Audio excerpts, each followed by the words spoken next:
Yesterday, Rooster star Victor Radley has turned his back on the Blues and the Kangaroos by electing to represent England at the World Cup later this year. Here's Victor explaining his decision yesterday afternoon.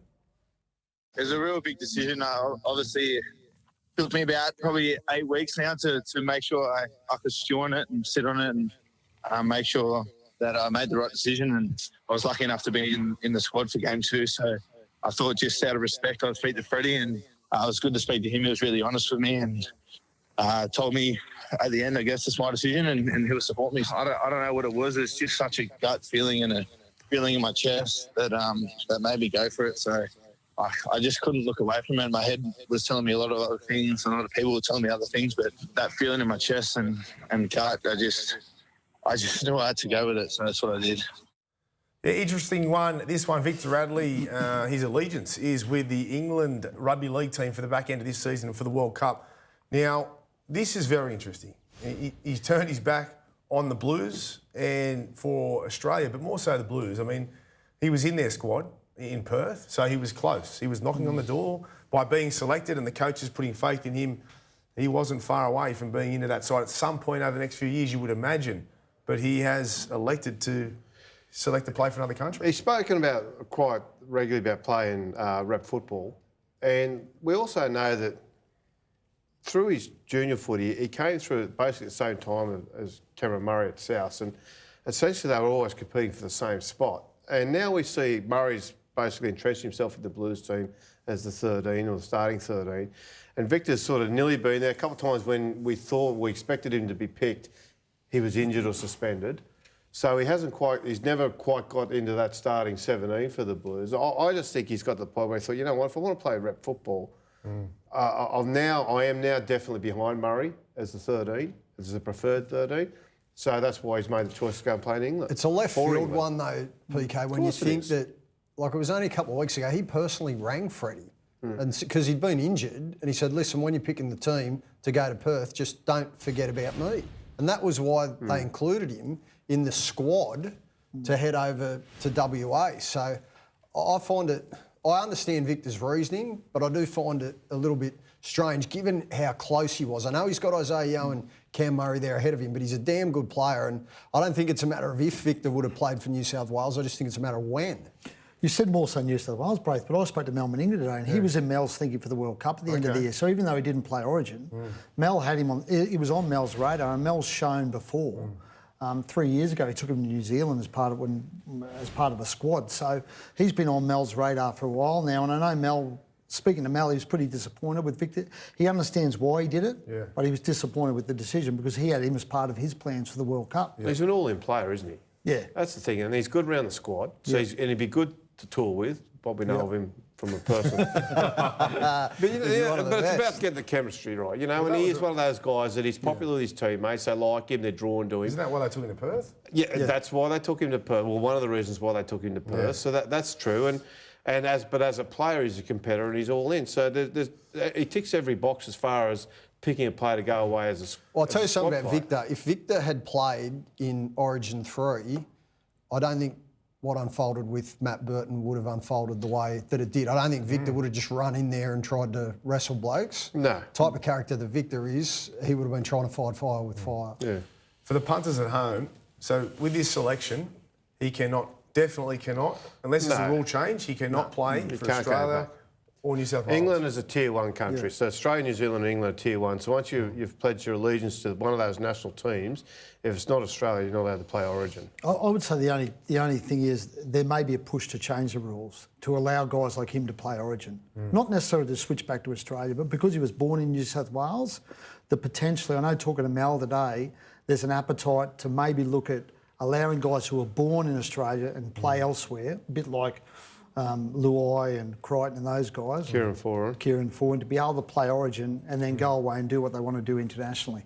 Meanwhile, his teammate Sam Walker won't be following Victor Radley's lead, with the Roosters half declaring he'll only ever play for Queensland and the Kangaroos, despite also being eligible to represent England. I'm happy to play. You know, I'm a proud Queenslander and I want to represent Queensland and Australia. I'm not shocked at all. I think, you know, whatever decision he wants to make, and you know, he's obviously very proud of his heritage there, and it's a decision that he's made. You know, he's an absolute weapon. You know, training with him every week. He's a freak, and he'd be a massive loss for New South Wales, that's for sure. Yes, now this adds to the debate, Kenty, that you've been talking about for a while, about the passion of New South Welshmen and whether they have that same passion of Queensland. Does that add to this? I think it does, both. I think the fact that he was in the Origin camp for game 2 and not You're even... going to upset some people, Kenny? I know I've upset people, but it's a reality. He has upset some people. He has upset some people. But look, Well, can we people- just people clarify that misunderstand- you're not, when you speak about this though, you're not talking about all the generations of players who've worn Clearly the not. blue jersey previously. Clearly not. You're talking about this current team. I'm just talking about the fact that you've got players in this New South Wales team whose ambition... The Queenslanders speak of Queensland first, Australia second. We've got guys speaking of now England first, Samoa first, Tonga first, and the Blues second. They see Origin not as the dream for them, not the dream. They see it more as the status of playing Origin. That's their Origin ambitions are to reach the status of playing in that toughest cauldron. But I don't think when they go to bed at night, they don't. You know, as Benny Lai said last week, they used to sleep in their Blues jerseys. I don't think these guys sleep in their Blues jerseys.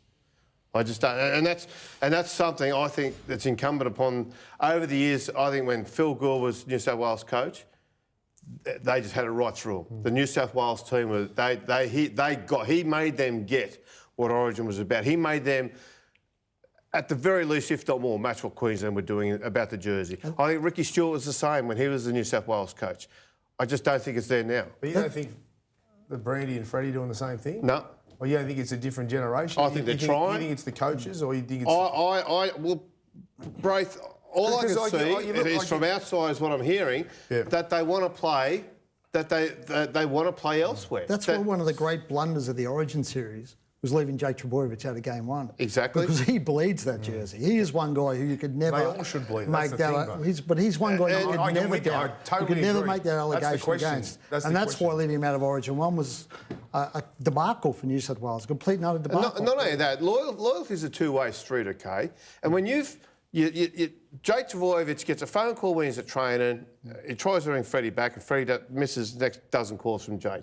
Josh Adokar, they play phone tag apparently, so he doesn't actually speak to him. Another guy who you could never raise that. Another guy who is essentially has always stood up for New South Wales. Every time he picked, he did his job, and then inexplicably gets left out of the side. And so how does that... Latrell Mitchell some years back, Cody Walker some years back, Luke Keary some years back. They've all just been, mate, you're not in the side, done. Nah, some of them were on 4. Katoni Staggs was on 4. Okay. Some players are going to come in and out of the team. They're not all going to me I get that. Don't start me on Luke Keary. He's a Queenslander. Let's not go there. You talk about form. Where's Dane Gagai's form? Well, it was there in game 3. There you go. Yeah. Thank you very much. And that's my point.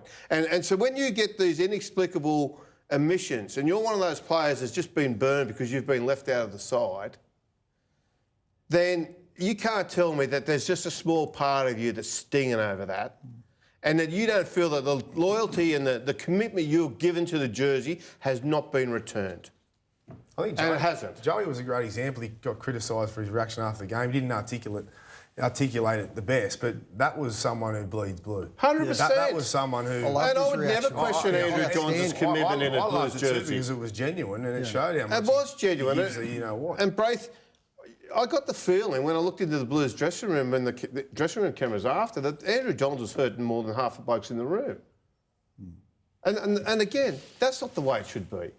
Like, you'd never question Andrew Johns' commitment. You never question Paul Harrigan's commitment, Laurie Daly's commitment, Ricky Stewart's commitment when they were wearing the blue jersey. But when you look at this team, you know, I just don't see that. And I think it's incumbent upon the coaching staff to put it in them, to keep that. And that's what Queensland do every year. Every year they go away and they renew and they reinvigorate what it means to wear the Queensland jersey.